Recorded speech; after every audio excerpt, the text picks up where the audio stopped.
Hello, Narnach here. Welcome back to Path of Exile, where we are playing in the hardcore solo self-found Legacy League as a Flameblast Elementalist.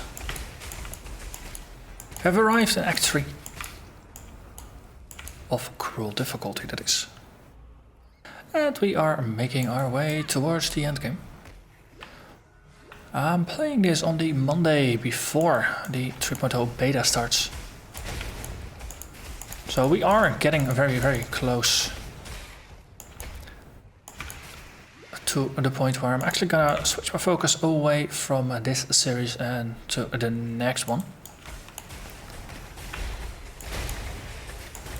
When I initially started this series, I basically was looking at a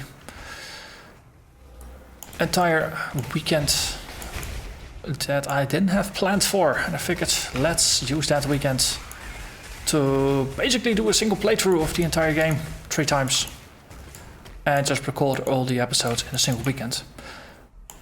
Hindsight, that turned into a very social weekend, and that kind of messed up my plans, my timelines and everything. So the original idea of doing just one abbreviated episode per day, so basically in a week and a half I could get 2 maps and then pick up where I left off. That entire idea no longer stands. Basically ended up unable to build up a buffer of episodes that would just account for, basically that it could build up so there would be content for every day. But instead I ended up in a pattern where I started doing these abbreviated highlight videos just to speed things up.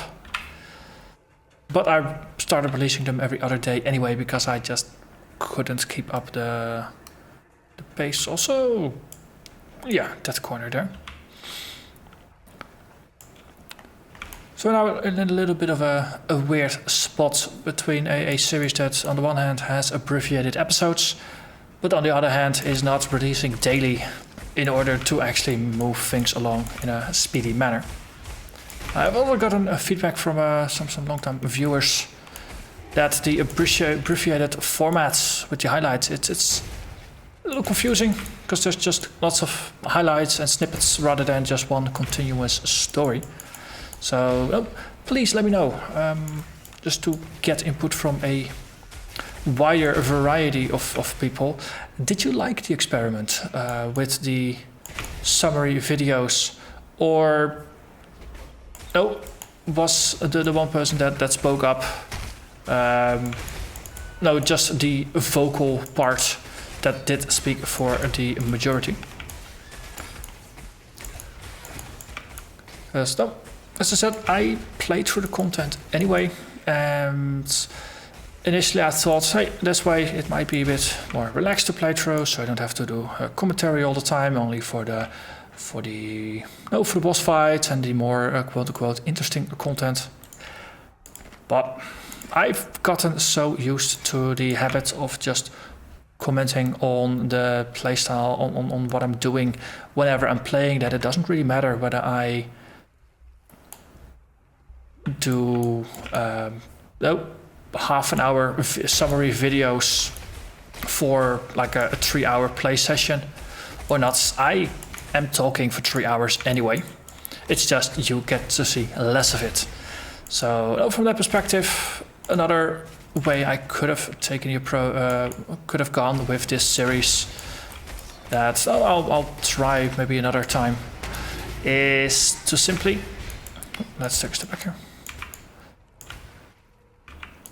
is to simply release multiple episodes per day rather than doing one summary every day or one summary every 2 days. So the series will still move along pretty quickly because my goal was to basically rush more or less to the end game. Because the entire goal for this character is to grab a couple more achievements in the end game, so I can get another standard added to the list. And maybe get 19 or 20 achievements just to at least break even with how many I grabbed in Breach. That's empty pockets. Need a map? So, no, please leave a comment, let me know. How do you like it? Is this too fast for you? Do you actually prefer this over the normal content? No, of course, if that's your take on things, I'd like to know as well. Just to, going forward, know what to go with. I mean, for me, almost the easiest content to make is actually the content I've been making all the time. And that is, I just sit down, I press record, and I start playing. And see, that's a low level. And then once I reach my goal for the episode, I hit stop recording and I upload the video to YouTube. That's my usual process. For the videos I've been doing in this series so far, the process was more that I actually do the recordings in multiple bits, because sometimes if an act takes 3.5 hours, I do like to get up and just stretch, grab a cup of tea or something, or grab coffee or whatever I feel like. And I'll just have multiple video files. And then after I wrap up for the act, what I do is I just fire up the video editor and I cut it down from, like, say, 3.5 hours of source footage into something that's closer to half an hour or 20 minutes, depending on what it is. Let's see, we've been there, then there is the way forward.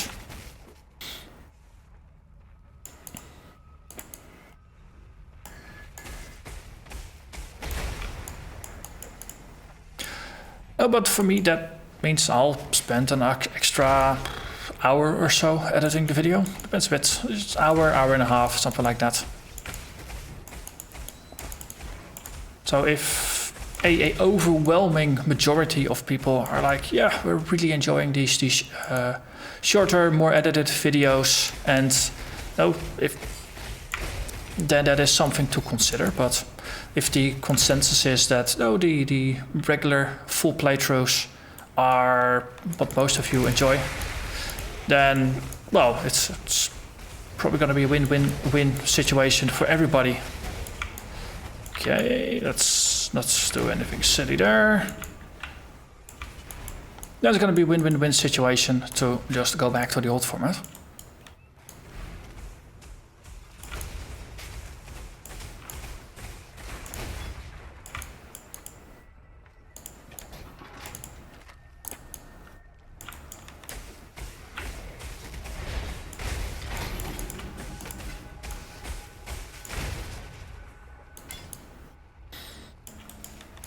So, prior to recording this, I actually played one of these racing events that has started since the weekend.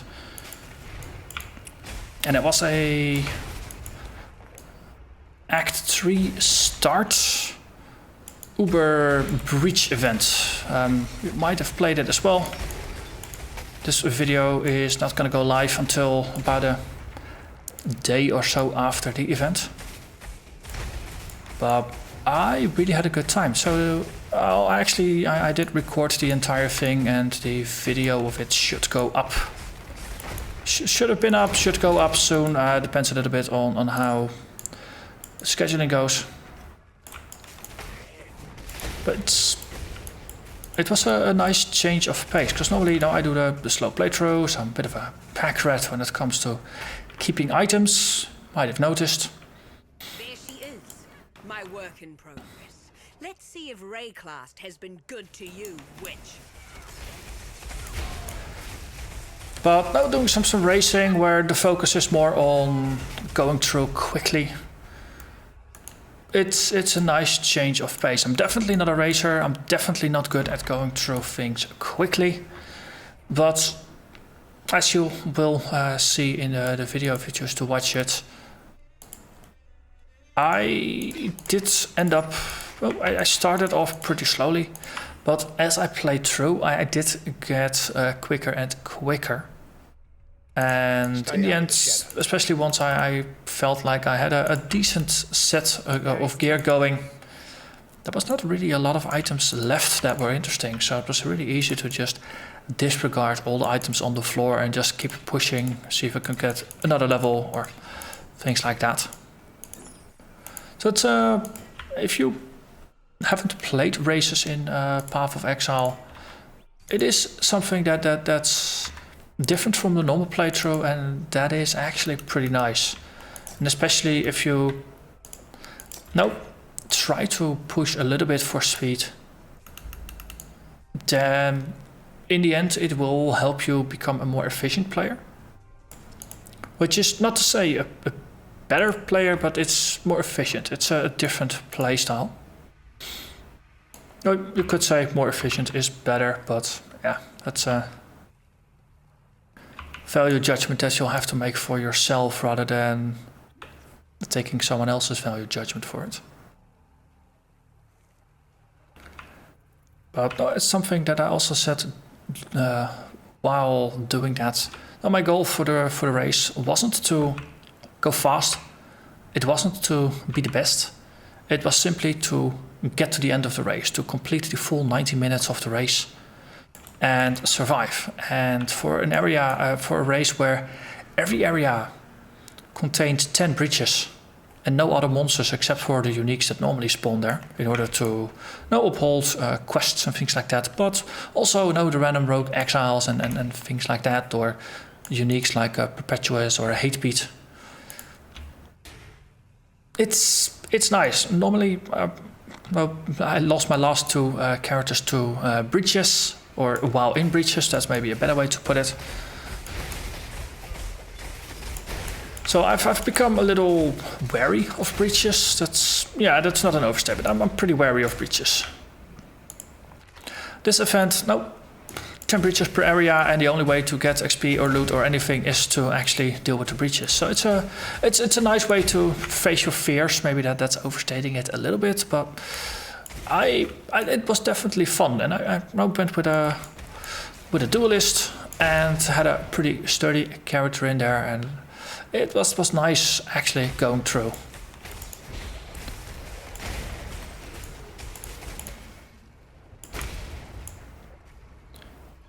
But that is the interesting bit. If you focus on simply staying alive and getting to the end, then that is something, that is the basis for actually making it to the end. Because that heroes don't level up is something I've learned in the past.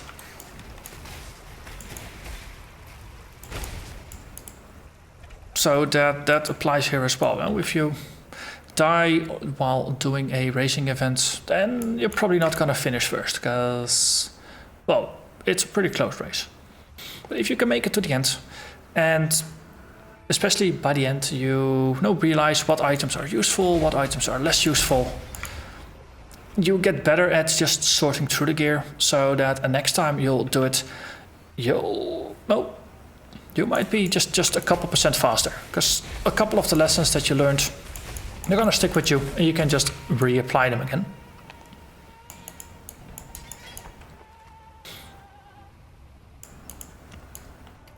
And if you just keep doing it, you'll get better and better, and you might even just focus on it, get yourself a loot filter that is specific for the race you're gonna do, and things like that. You can push it as far as you want. Hello there, Kava. Yep, let's just not get hit too much. Yeah, exactly. And then we'll just pick up all the loots.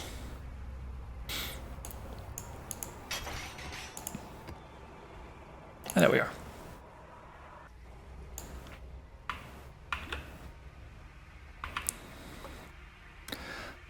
So now I'm currently playing through the early parts of Act 3, which is something that I basically just semi-rushed through earlier. So it's kind of fun. Feels like a little bit of a deja vu. Though this is a completely different character. Now, the other one was a gladiator focused on melee, tanking, retaliate, trigger skills, the whole shebang. And of course here we're just a pure caster that just sets stuff on fire.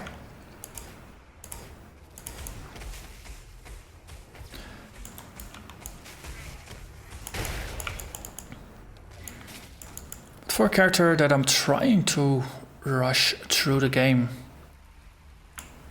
having just done a racing event does put me in the right mindset.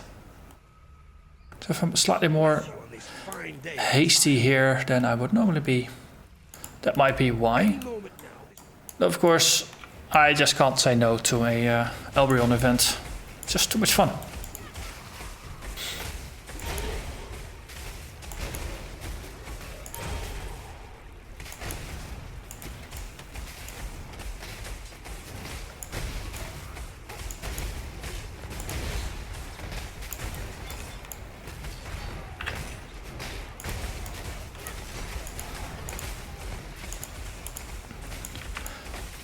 Just stuff streaming in from all sides. Hello there, Gloomgut! You weren't supposed to be invited here.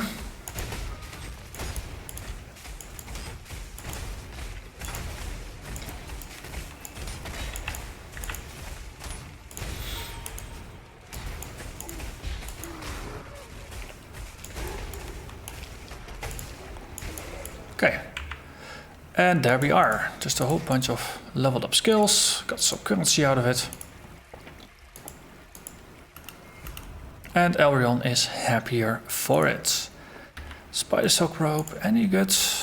Damage Reflect, and everything else of course is stuff we can just sell for more currency, but not actually use. Blinding me, that's not really gonna help anyone. You can try, but don't really care. And then it's a dead end, so we go back.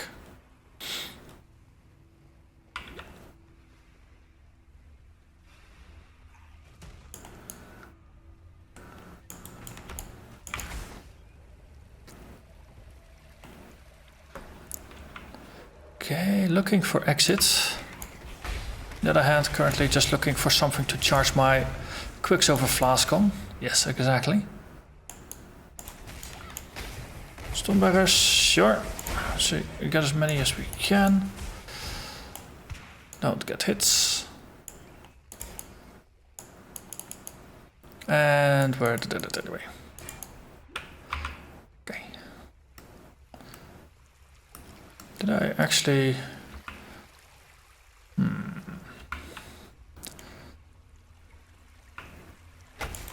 There you go. Murder you. Murder you.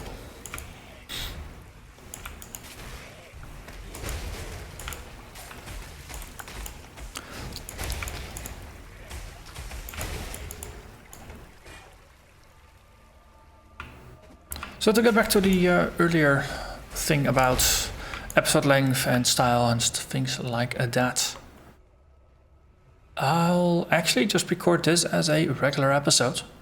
And then I'll record the next one as well as a regular episode. And for the entirety of Act 3, I think I'll just record regular episodes and just schedule multiple per day. And just see how it's gonna work out. Or maybe one a day, since I was gonna go with one every other day. Depends a little bit on how much I manage to record, and based on that I'll just adjust it. So by the time you're watching this video, I might actually have recorded everything in Act 3 and Act 4 all together. Doesn't mean I don't appreciate the feedback, but well, I've got a nice day off today. So wanna use the time I have to record as much as possible, and then afterwards we'll see.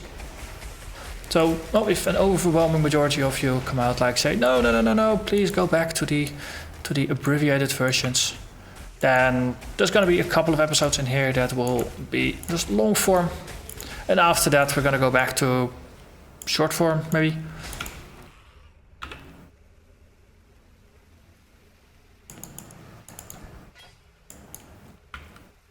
On the other hand, if everybody comes out and says, well, to be honest, enjoyed the the full episodes better, then everybody's gonna be overjoyed because I actually kicked that change in early. But as I say, no, sometimes you gotta experiment to find out whether you like something for yourself and of course whether you as the viewers like it.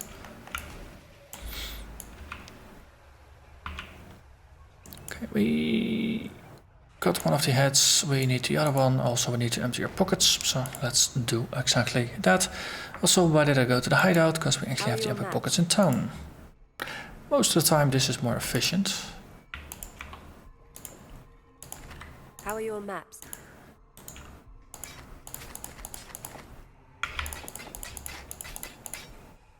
Oh, let's actually ID this one and then we sell it. Of course, all the rare stuff we don't care about. That just becomes a currency to craft our blue items with. Okay, move that one up there. Okay, and then we got some time. Let's see if we can push towards the market or something today.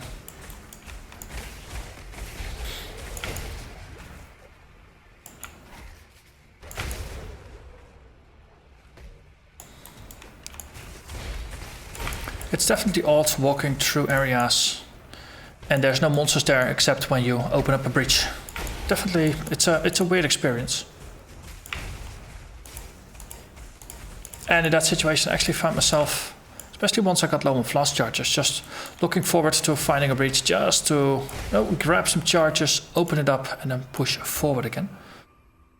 Let's see, last time we ended it with Elemental Equilibrium and Foresight, so this time we're pushing forward to Shaper, Constitution and Dynamo down there. Okay, this is gonna be the exit, of course it is. Means we will be looking to where the thingamajig is gonna be, the bust.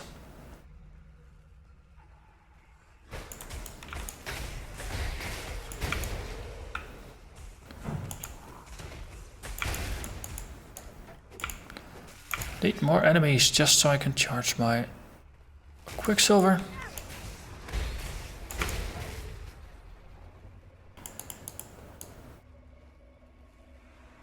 Come on, where are you? It's always the annoying bit. If you're looking for monsters, they just aren't there.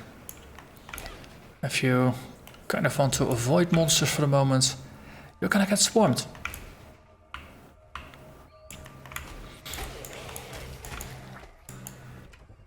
I have to say, golems have been good for a while, and there we are. Bust is in sight.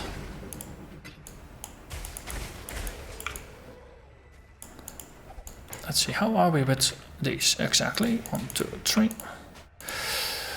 Oh, we've got 2 Anarchy Leagues. Let's grab something out and just swap them around so we don't end up in a situation where we want to insert 2 in a row. And then the bust of Gaius. And now we can go back, or, well, not back, but we can go forward to the upstairs area. Yeah, see, area only contains a silver coin. Actually ran out of the league stones before and I didn't even realize. So next up, warehouse districts.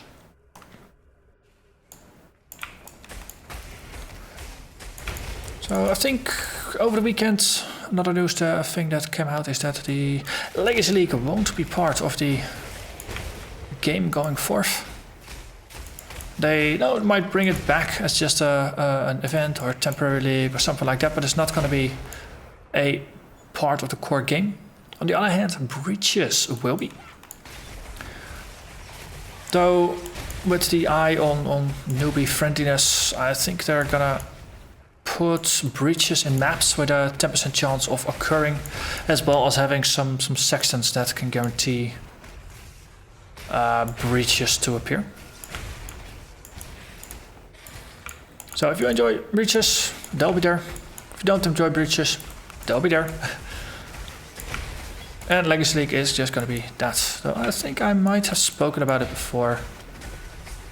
So I've been out of town for the weekend, so and a fair chunk of news has come out, but normally, well, basically as news comes out I can talk about it, and now I have to just buffer it up a little bit.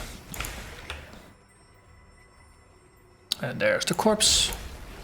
Also just taking a bit too much damage, so just portal out.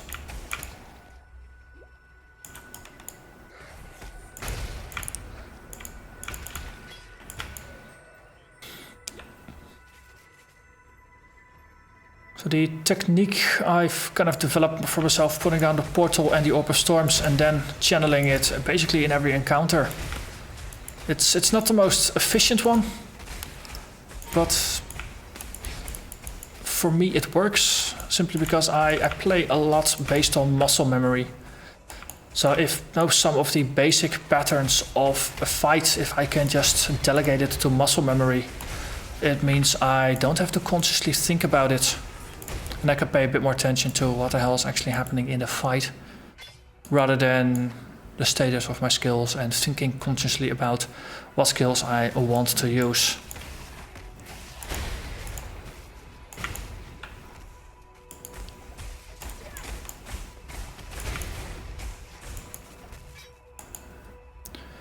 Let's see, no corpse there, so that's not the door.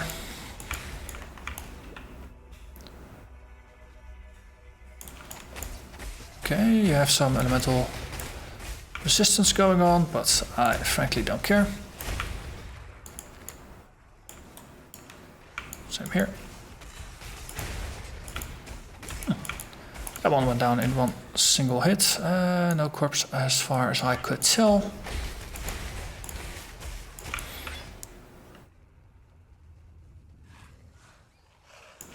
Ooh, that's a lot of you. Let's just take a small step backwards and just roast a couple more from a distance and then try this again. Ah. That technique worked. Spider Soak, is there anything good with that? Small bonus to yes. So, no, not the Spider Soak ropes I need.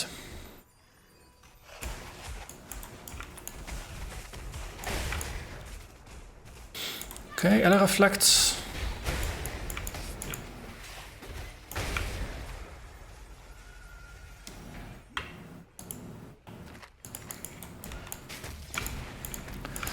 I'm still amazed at how relatively tanky we are for a character that only wears blue items.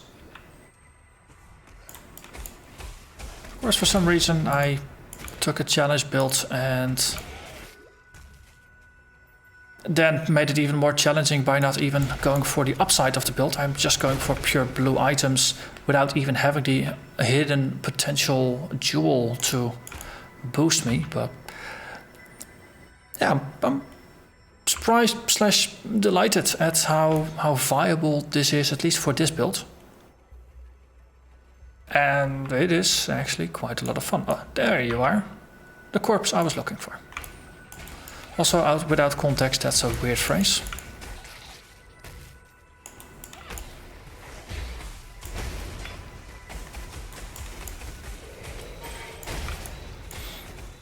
Curse on hits just increases the duration of the curse, or it reduces the reduction. And hello there, Tora, but I don't think I'm gonna do anything for you, because you're gonna send me back and I wanna move forward. And then we can see Anarchy we can't put in, but we can put in a Beyond. Good. So Tormented Embezzler, Rogue Exile, 2 Tormented Spirits and a Warband. That's nice. Quite a bunch of interesting things to get possessed. Though, looking for the way into the sewers first might be a tad less efficient. Okay, so this is the waterfront side. And here we're gonna go actually into town. Ooh, nice, open filtration. Serpent Wand, yeah. I do like scepters better because they boost elemental damage. Hello there. Okay, let's take a step backwards here. You are pretty dead. As I said, I do like scepters better. So in the big picture, they boost both the ignite as well as the initial blast rather than only the initial blast. Though they do require some strength to equip.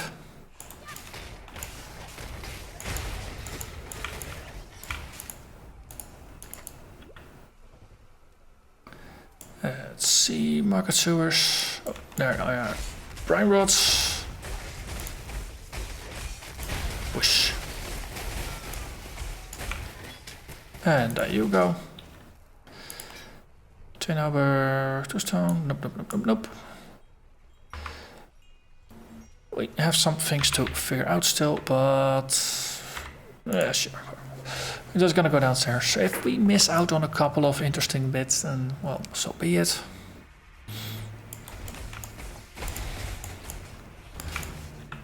So my goal is to simply play through the story as fast as possible in order to get to the end game. Hello there, Zachary.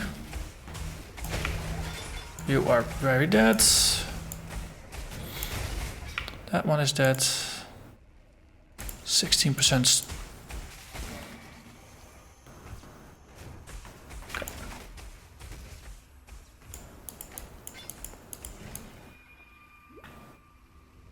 Okay, and this is a dead end. Yay.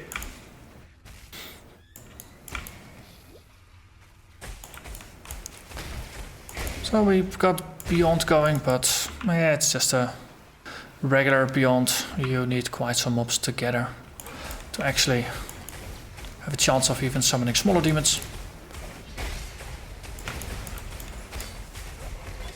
Chances are small we're actually gonna encounter something interesting here, but you never quite know. Never quite know. Chiming Spirit Shield, that's actually more interesting than some large items. That's it. 20% increase. That's gotta be the same actually as what we currently have. If only we craft better resists, and it's worse. Right. No new shield for us.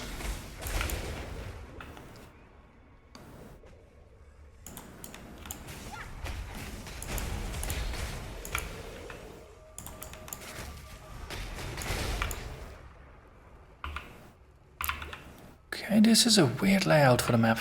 Just lots of long corridors with just some small rooms rather than usual short corridors with larger rooms.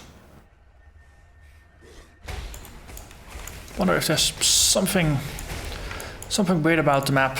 Maybe some kind of feature that gets generated in here. Corrupted side area or something along those lines that will warrant a weird layout. Okay, we actually got some demons. That's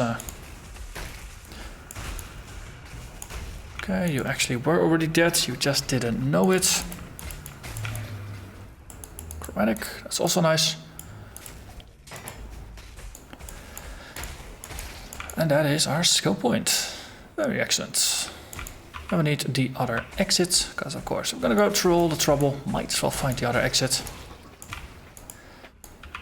Down here we kill the Rogue Exile, kill the Warband Pack, and we actually got some small amounts of demons to spawn. Also, let's refresh our golems because they are really looking pretty bad for wear.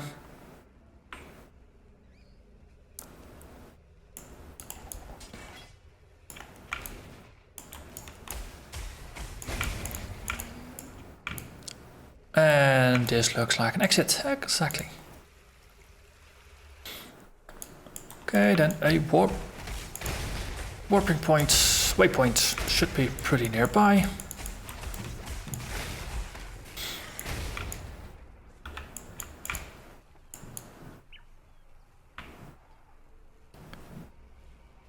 Question is, hey, hello. Extra damage is lightning from mobs, sure.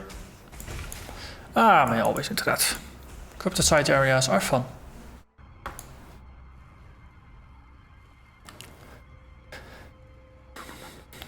This often has the bug queen, right? With the cold attacks. Also, no leak stones, so it's always nice and focused.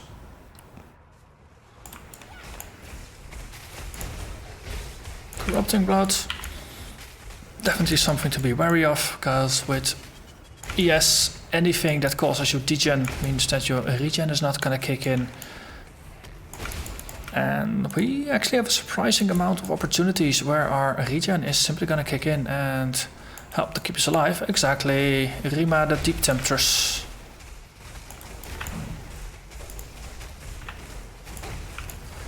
Okay.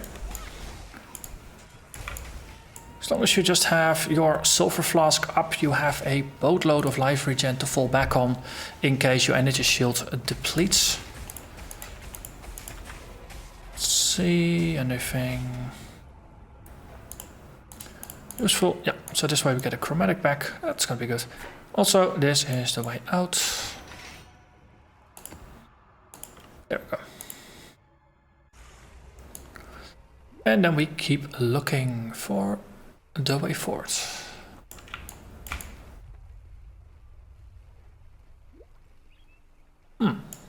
The Count Spiritus, don't really care, don't have the space. And we have a waypoint. Well, that nicely wraps things up. We can go to Hagen, empty our pockets, get a skill book.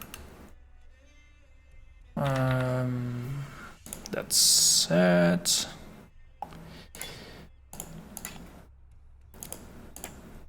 Actually do it like that. Victorious reward. Get ourselves another skill point and then we can move forward and we grab Shaper. Shaper is nice. It's a boatload of mana regen, it's life regen, both of the things which we appreciate here in town, so that's without clarity and yeah, basically it. Mana regen goes up from 47 to 56, so with clarity that's going to be around 60-ish mana per second. So we should be able to sustain channeling Flameblast even more now. And life regen went up to 37.6. So only 70% of the damage goes to life, the other 30% goes to mana. So this life regen, it's effectively 50% more effective because we only take 70% of the damage on our life. So it's nice. It's not a big amount, but it definitely helps with small bits of chaos damage that go through, or if you happen to end up fighting on your life anyway. But with that said, I'm gonna thank you very much for watching. Don't forget to leave me a comment, let me know what kind of episode style you like now that you have seen both styles, and I'll see you again next time. Bye bye.